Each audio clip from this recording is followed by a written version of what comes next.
What happened in the court yesterday late night at the देखो, we were, I think he was arrested somewhere around 7:45 in the evening, and the family was informed that he'll be taken to the Patiala House Court.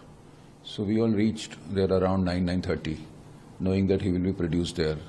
Later on, we learned that he will be produced in the residence of the special judge of Patiala House, and that was somewhere in Paschim Bihar. So we all rushed there, and we reached the house of the honorable judge, and the honorable judge was very courteous to welcome so many lawyers, about 15-20 lawyers and huge staff.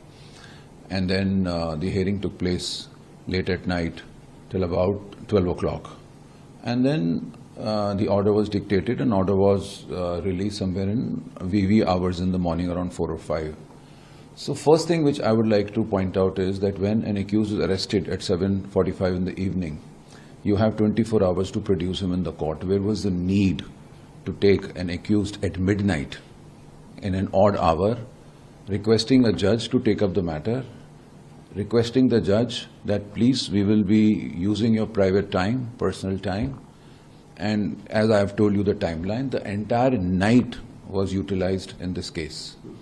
So the court, the Code of Criminal Procedure and the Constitution both says that within 24 hours you can produce the accused in the court. So in my humble view, and I really don't understand the reason why the Enforcement Directorate did this exercise of utilizing the entire night for producing someone before the judge. This is the first point I would like to make. Second is that this person is the director of a company called IPAC. IPAC is a company which helps the political party in conducting elections. They are professional people. They first study the area. They have an understanding about the area where the elections have to be conducted, and then they accordingly guide the political party. This company does not have any ideology. So they are doing a professional duty. They have given advice to BJP, they have given advice to Congress, they have given advice to various other parties. It's part of their job. Now, we all know that there are elections which are happening in the country. We have election in West Bengal, we have election in Tamil Nadu. This company is advising political parties there. So the involvement of this company came for the first time on 8th of January 2026 when their offices were raided in West Bengal.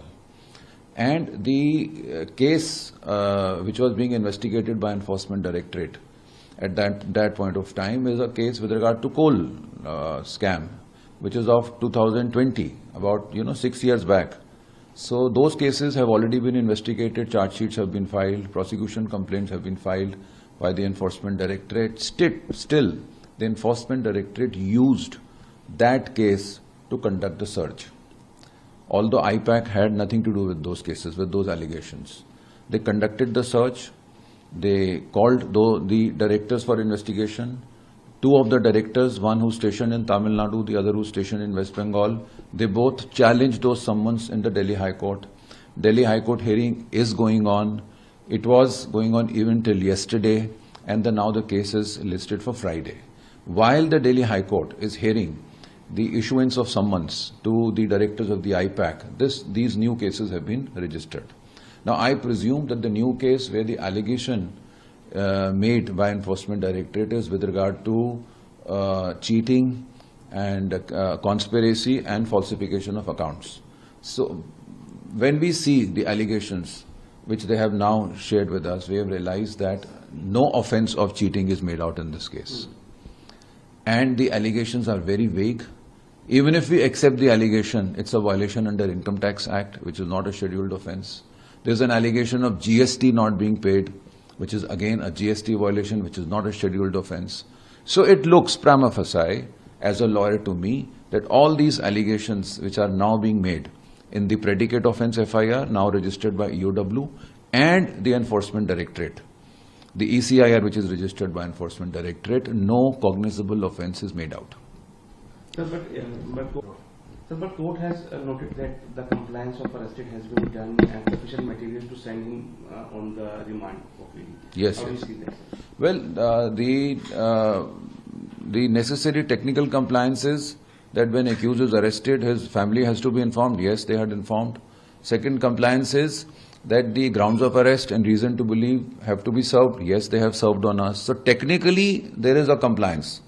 But what we had argued in the court is that before you arrest an accused under the provision of money laundering, you have to satisfy requirement under Section 19.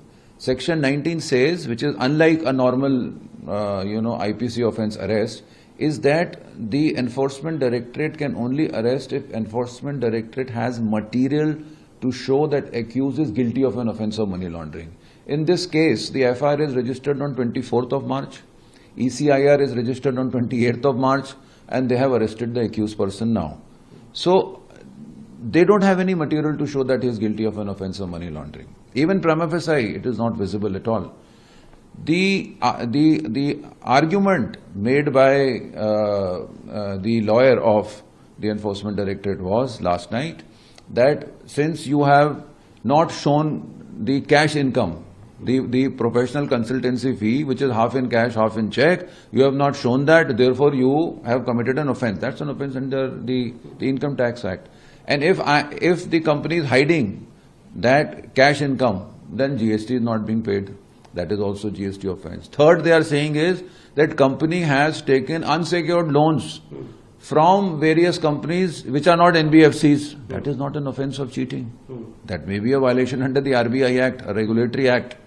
So all these allegations which they are making now in the FIR and in the ECIR, they do not make out an offence of cheating. So if offence of cheating is not made out, how do you say that this person is guilty of an offence of money laundering? Money laundering means that you are dealing with proceeds of crime. What is proceeds of crime? Money generated from scheduled offence. These are not scheduled offences. Allegations are, these allegations do not make out an offence of cheating. So how it is proceeds of crime? So in my understanding, if you see everything as a whole, it is a colorable exercise. It is somehow trying to create an impediment in the work which they are doing in the state, where the elections are going on. So it looks very, very clear. However, the court now has given remand. They have cooperated. This person has already visited the office of ED at least twice.